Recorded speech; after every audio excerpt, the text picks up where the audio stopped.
welcome back to Judy's Keto Kitchen, my keto kitchen. And today I'm making a recipe that I made before, which is an Indian curry chicken. And I've done it on the stove and it's very easy, but I decided to do it in the slow cooker today because I just want to shove things in there and leave it till it's dinner time.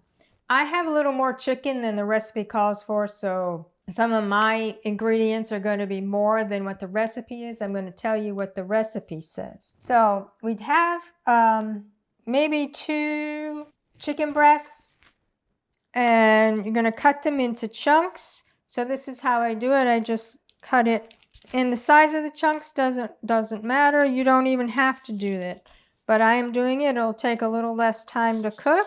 And what I like to do when I cut chicken is I put some parchment paper on a cutting board, and that way cleanup is not as bad. You don't get all the chicken juices on the cutting board because they stay on the parchment paper, so you don't have to worry about contamination.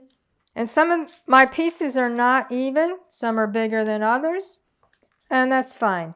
And in this dish, I have a teaspoon of chili powder, a teaspoon of salt, a teaspoon of turmeric, a teaspoon of cilantro, and 1.5 tablespoons of curry powder. And what I'm going to do to make sure that all of my chicken is coated, I'm just going to, coat a few pieces, put it on the bottom. They don't have to be completely coated. Maybe even just one side of it. Otherwise, if you put all the chicken in and you don't coat it, then all the spices are going to be on top. So I'm just doing this. As I say, I actually have 4 chicken breasts because I knew I wanted to make something with chicken. I wasn't sure what, so I bought 4 chicken breasts. And so I'm just going to adjust my recipe, a little more spices in it. And I also have 2 cloves of garlic diced. If you don't want to use real garlic, you can use a teaspoon of garlic powder. I felt like using real garlic because I have it. And I will show you how I keep my garlic fresh.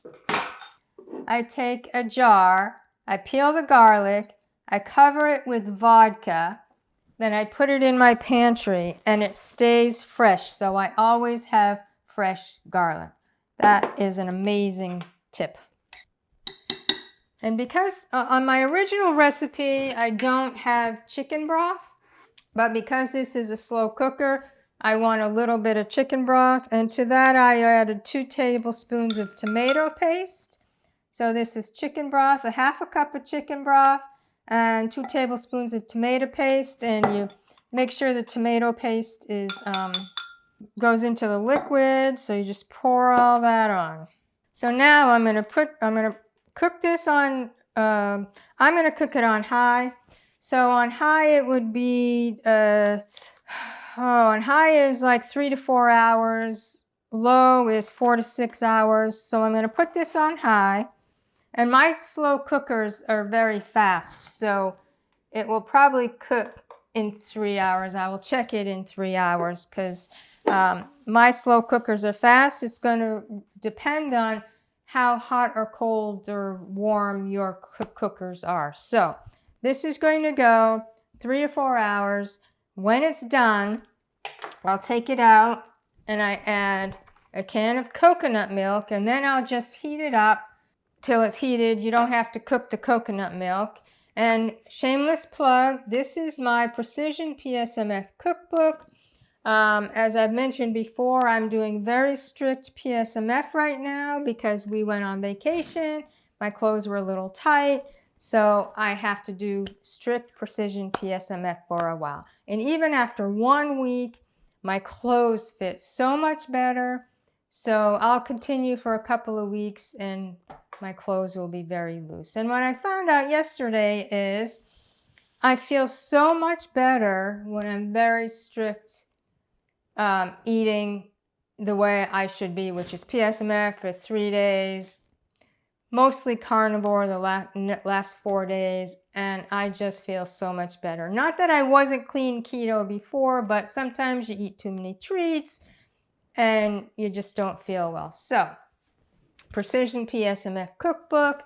This chicken curry is going into the slow cooker on high for 3 hours, and we'll be back to taste it. The chicken curry is finished. Cooked it on high at 2 hours, and I tested it. I have this instant read thermometer, so I did the check on the chicken to make sure it was cooked.